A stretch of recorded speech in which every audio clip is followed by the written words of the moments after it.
Hello, guys. I'm Mary. My husband Aidan and I were in a very happy marriage right until the day God took him away from me. He was my lifeline and my greatest support. Aidan was a husband like no other. So his unexpected death really crushed me and our daughter, Sylvia. He was a doting father, and together we had the perfect family. Aidan passed away after my daughter had just graduated college. Aidan was very proud of Sylvia's achievements, even when his own family dismissed them. You see, Aidan's brother Dale is actually a misogynistic man. Ever since Sylvia was little, he often made fun of us for having a daughter. He had a son who was the definition of a bully, but Dale always praised him because he was a boy. We usually ignored everything until Dale's son started to severely bully my daughter. He called her names and told her that she was useless because she was a girl. It crushed our daughter's confidence and really made her feel insecure. That was when we confronted Dale about this. Dale, as usual, dismissed his son's actions and said, "Why are you being so dramatic about this? He's just a kid. Boys will be boys, you know." "That is not true. Your son is 15, Dale. He needs to know better than to be such a bully to his own cousin." "Oh, God, your daughter is just being a crybaby like girls are. Looks like my son was right. A weakling like her will never amount to anything."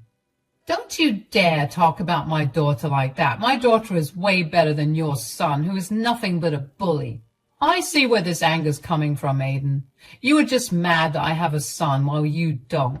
You know that your daughter is useless and a burden." "My daughter is not a burden. She's the best thing that ever happened to me, and I won't have anyone say otherwise." Aidan had always been protective of Sylvia, and so was I. That day, we had a big fight with Dale, after which we were low contact. They lived in a different state, so we didn't see them often anyway. They were banned from the house, and we only talked on the phone sometimes. While I maintained my distance, Aidan remained in contact, but didn't entertain his brother's awful comments. So we were able to stay away from his awful mentality for years. Dale got back into our lives when Aidan passed away from a car accident.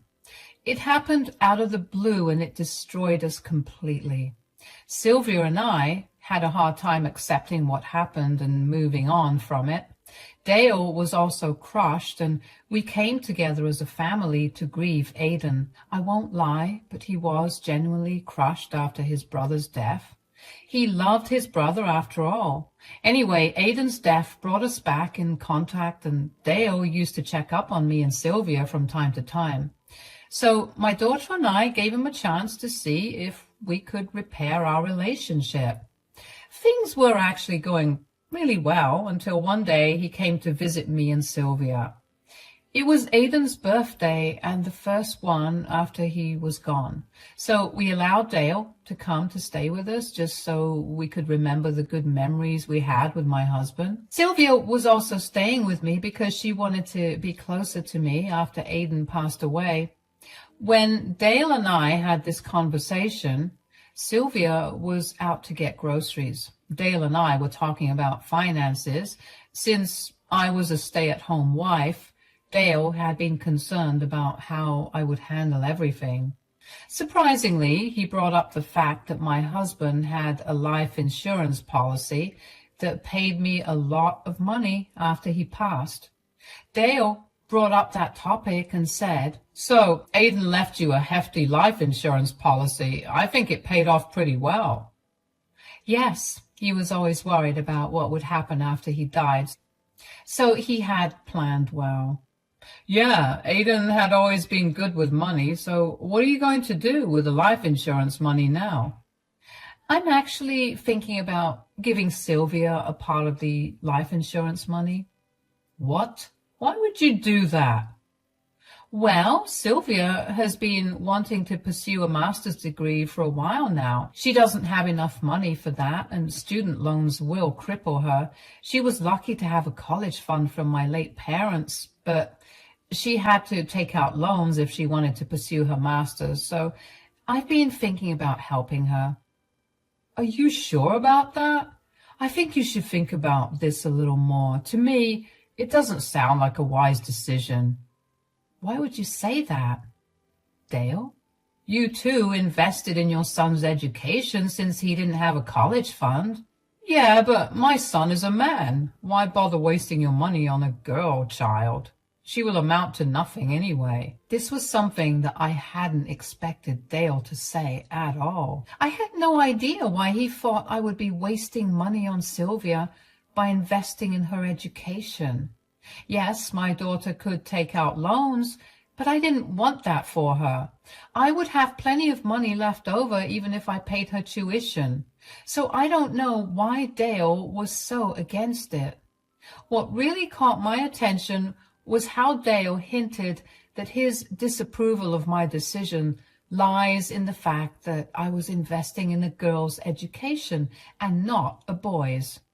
It was simply too bizarre for me to accept. I said, "What are you trying to say, Dale?" "What I mean is that you should use your late husband's money on something that will actually benefit you. Giving your daughter money for education is just useless." How is it useless? I don't know why you're saying this. My daughter is pretty smart, and I'm sure she will do very well in her master's. Women like you will never understand the importance of managing money. This is exactly why you should listen to me and put that money into investments. You will have a good life living off of those investments. I can always try to find some work. I don't need to live a life of luxury anyway. This is about my daughter, Dale. It's about her dreams. She won't be able to pursue a master's degree if I don't help her. What on earth will she do with a master's degree anyway? She's a girl, and girls cannot make it big in this world. Look at her sitting around even with a bachelor's degree. I was pretty offended on my daughter's behalf. She didn't deserve to be criticized like that. Just because I didn't broadcast her successful career to the world, Dale thought that Sylvia was unemployed and not getting good job offers. That was ridiculous because I knew what my daughter was capable of. She wasn't taking those jobs for now because she really wanted to get a master's degree, and I was going to support her. But first I needed to destroy some false notions that Dale had about Sylvia. So I said, "My daughter isn't sitting around, Dale. She just wants to learn more." "Oh, please, Mary, don't tell me that crap story. I know that Sylvia will never have a job like my son. Girls don't have any place in high-paying jobs anyway." That is a very misogynistic thing to say, Dale. Why would you insult your own niece like that? I'm just saying things as they are, Mary. If you really want to prove yourself to be smart, you should take that money and invest it somewhere else. As for Sylvia, just ask her to trap some rich man and marry him. That's the best she can do to get to my son's level. At that point, I was extremely angry and offended by Dale's words.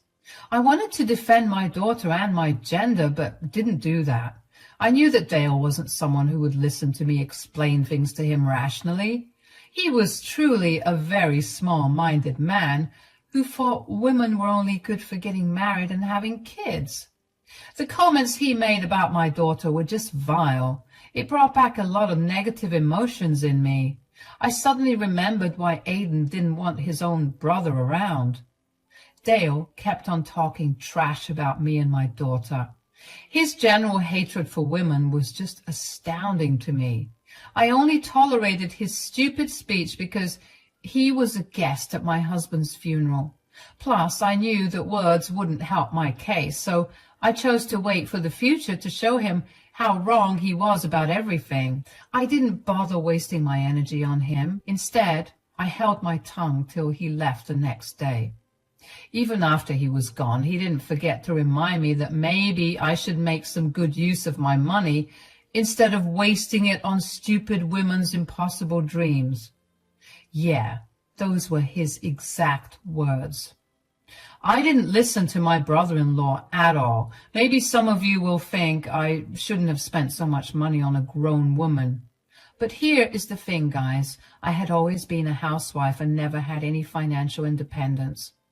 While that worked for me, I knew my daughter would be happier climbing higher in her career first.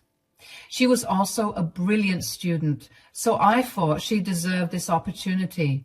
I'm sure my husband would have wanted it too. So I went ahead and gave Sylvia the money. My daughter actually started to cry when I told her my plans. She said, "I can't believe how much you trust my capabilities, Mom. Even after Dale told you not to do this, you still offered to pay my tuition." Wait, what? Dale told you about our discussion? Yes, Mom. He came to me and told me that I shouldn't be a greedy witch and waste Dad's money. That made me super mad, guys. The audacity of Dale really had my rage coming to a boiling point. My poor daughter was already traumatized by my husband's passing. She was still grieving and dealing with her father being gone. Dale, instead of being empathetic, was actually working on hurting Sylvia more. I was furious but kept calm because I needed to calm down my daughter, who was a crying mess. She really felt guilty for taking her father's life insurance money. So I comforted her and said, "Listen to me, Sylvia. Your father would have been happy to share his money with you. You know how much he loved you, right? He was also proud of you, Sylvia. I'm sure he would have wanted this too." But Dale said that. Don't you dare consider what Dale said, Sylvia. He's a horrible man who can't see your potential. Maybe it was because we never rubbed your achievements in his face. Anyway, his opinion doesn't matter. We will manage everything. I want you to study and get that dream job of yours, Sylvia. Thank you so much, Mom. I don't know what I would have done without you. I promise you that one day you will be able to look at Dale and tell him how wrong he was. I won't let you down. My daughter made me a promise that day. I, too, made a promise to myself.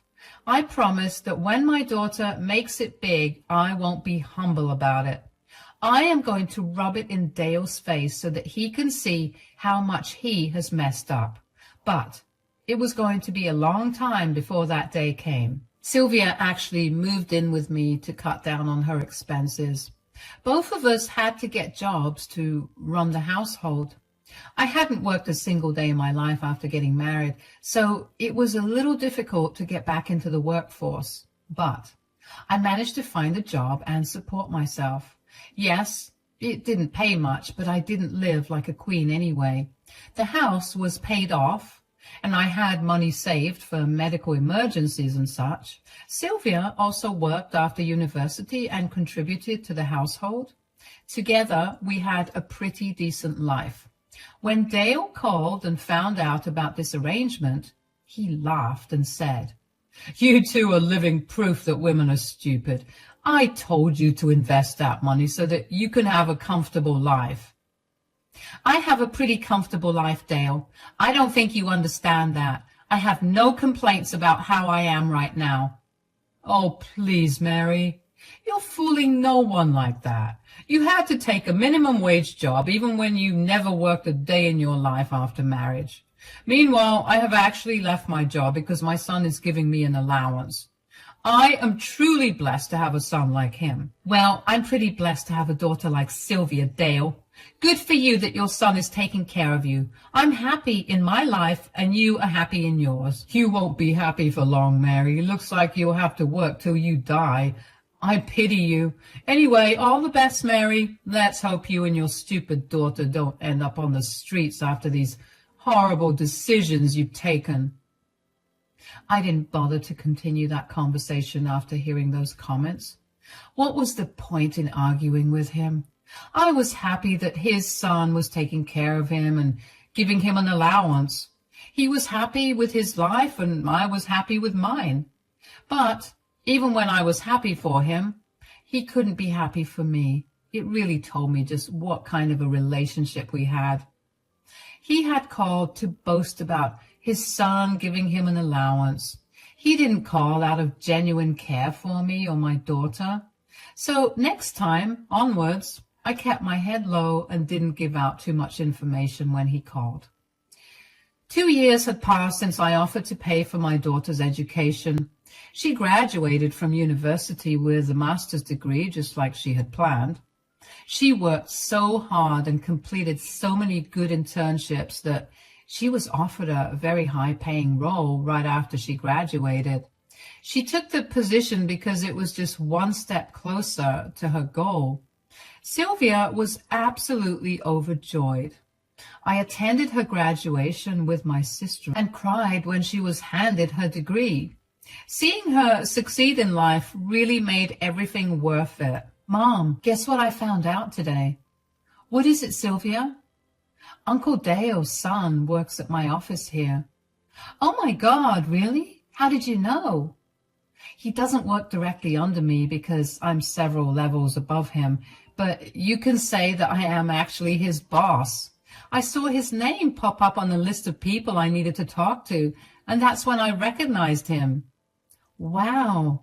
Is he at least a nice man, or did he take after his horrible father? He is far from being nice, Mom. The company is investigating him for embezzlement. He stole from the company regularly and spent it on himself. That was something I hadn't expected to hear at all. My daughter was telling me that Dale's son was basically a thief. The man Dale compared my daughter to was an actual thief. It made me chuckle a little, actually. Dale was so proud of his son for nothing. I said to Sylvia, "That is some news, Sylvia. I guess Dale's son isn't as bright as he had made it out to be." "Nope. He's a criminal, and now he will soon lose his job." "Really? Is that what everyone had decided?" "Yes, Mom. I didn't get to vote because he is related to me, but I was asked for my opinion at the meeting, and I told them to fire him." "You made the right decision, Sylvia. Good for you, not protecting a criminal just because they are family.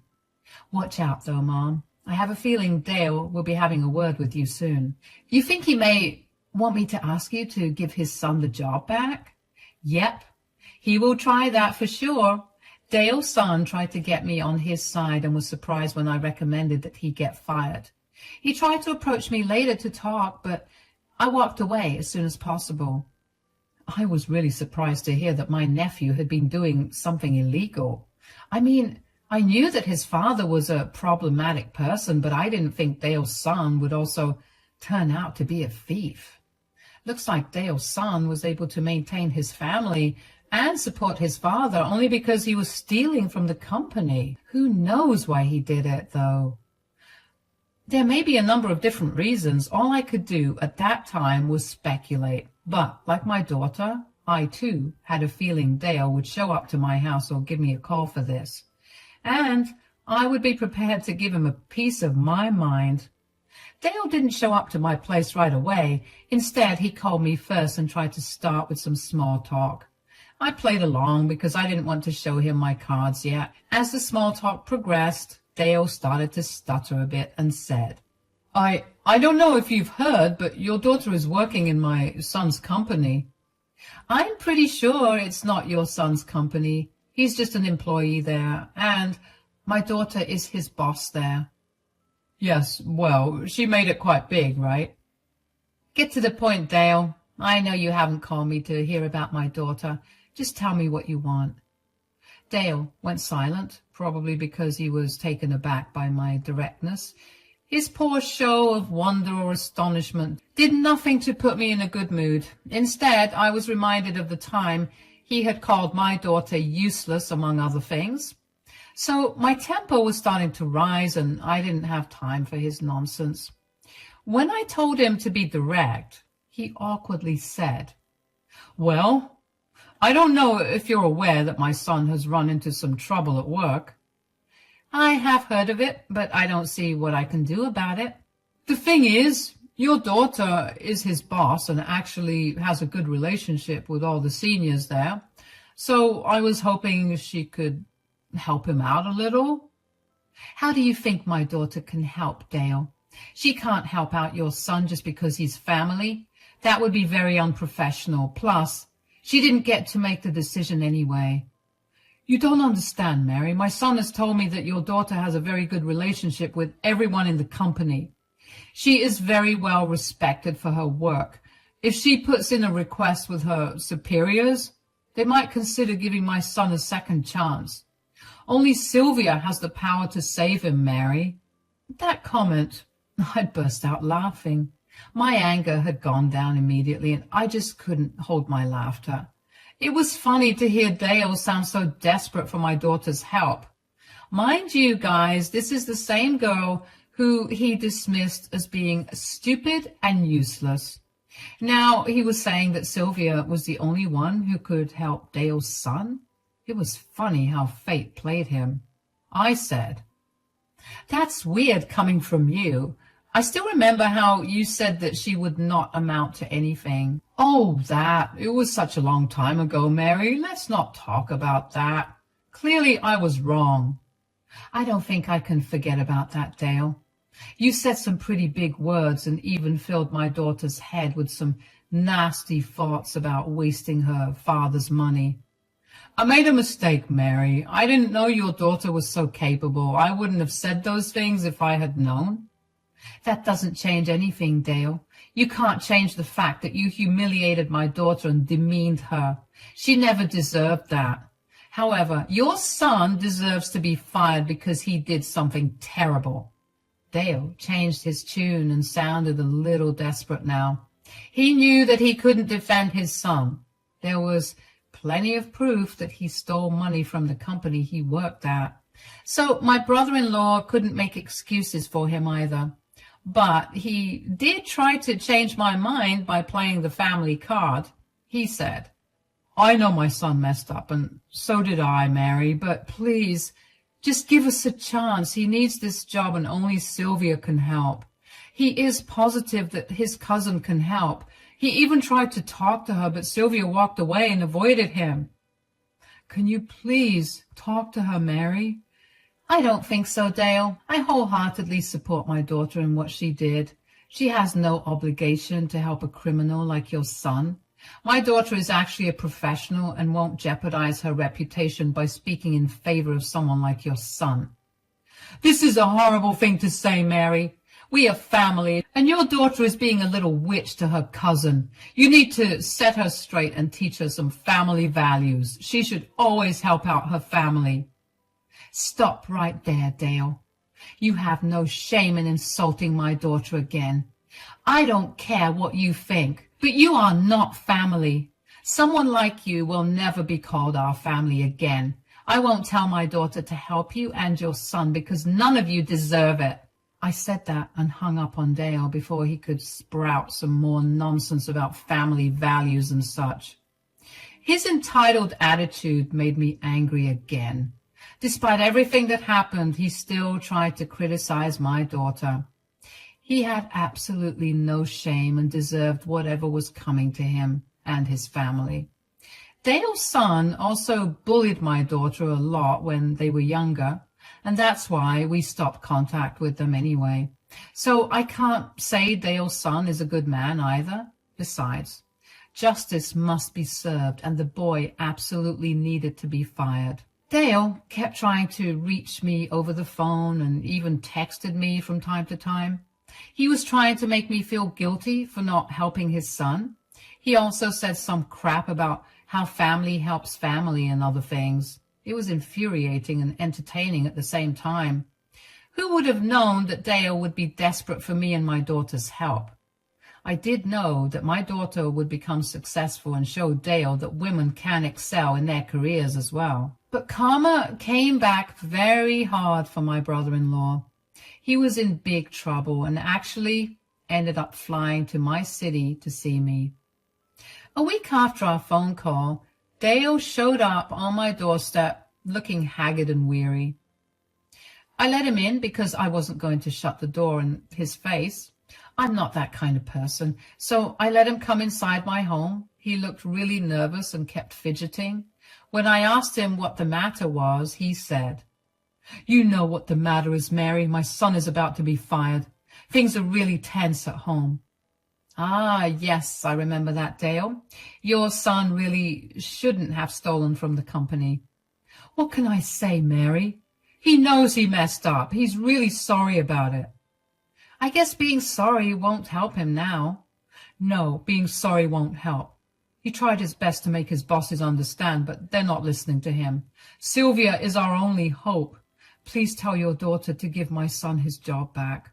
Only Sylvia's word will save him now. I am pretty sure you said that my daughter is useless and won't amount to anything. Look what happened now, Dale. You are here begging for your son's fate, which lies in my daughter's decision. Well, let me tell you one final time now, Dale. My daughter will not help your son. But we will all become homeless now, Mary. They're threatening to sue my son for all the money. He will lose everything and we will be on the streets. That's too bad, Dale. Looks like your investments in your son didn't pay off. And now you're just suffering those consequences. We are done here, Dale. What happened to you and your family is karma. You deserve this for being such a horrible man and instigating your son against my daughter. Now you will find for yourself and no one will help you. Those were the words I said before throwing Dale out. He cried and begged me to talk to Sylvia. Dale had tried to reach her, but he had been blocked on her phone. So he came to me to try and save his family. His stupid decision to quit his job and rely on his son was costing him now. He was right in assuming that he would be brought to the streets. That's actually what ended up happening. Dale's son was kicked out of his job. The company also ended up suing him, so now he is under a lot of debt. He quickly abandoned Dale and his wife because he simply couldn't shoulder their responsibility anymore. So Dale was thrown out of their rented home because his son had stopped paying his rent.